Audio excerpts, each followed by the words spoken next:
At Momentum People, we have this philosophy that we want to make all of our training fun, engaging, hands-on, memorable. A lot of the time we get feedback that says it's so much better than anything we've ever done before. It's not just sat in a room, it's not death by PowerPoint. There's all of these different medias used, and that just makes for really memorable training. Emma brought lots of real experience and stories to the session today, and there was a whole range of interactive stuff from picture games, a quiz, a word search, to actually doing the CPR on mannequins.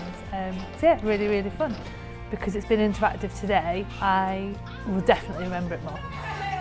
I always try to bring stories, scenarios, find different ways to meet everybody's learning style. So you can do some PowerPoint, you can do some research for those with those kind of brains, you can do quizzes, you can do games, you can do hands-on practical stuff, and then that hits absolutely everybody. So they all go away feeling like they learn in the way that they need to learn. Because they're just so amazing at what they do, and their knowledge is just incredible. And the way they make you feel as well, they're not like just somebody stood at the end of the room throwing knowledge at you. They're people who talk to you and interact with you and give you that reassurance. One thing we get feedback on all the time from all of our training is that stories that we bring in, the real life stories, those real life examples, really make a difference to the training. And certainly with first aid, having been that paramedic, I can talk about situations that would be dealt with first aid. With epilepsy, I can talk about real seizures and what people have seen, and I can also add that human side. I can say I've been there, I've done that. I find it easier to count out loud, 1, 2, 3, 4, because that also alerts everyone else around me to where I am in the cycle.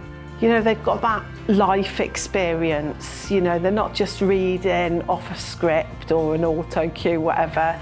They've lived it, they've worked with it, they can give you real day-to-day examples of how they've managed different experiences. So when I do it, I always hold the device on either side, otherwise you're pushing into the kid's tummy. We don't just do the training and walk away. We're there for you. If you want to contact us, here's our email address, here's our phone number, you can contact us. If anything comes up, please do, and they do. Nothing's ever too much. I'll quite often email TJ or Liz about something specific, a little bit of problem solving, and they're able to help out, and that's fantastic. It's really important courses that have any sort of practical element, or you're going to be administering meds or anything like that, have that competency, because not only does that show to us that you've understood the training, but it also shows to employers or inspectors that actually you know what you're doing.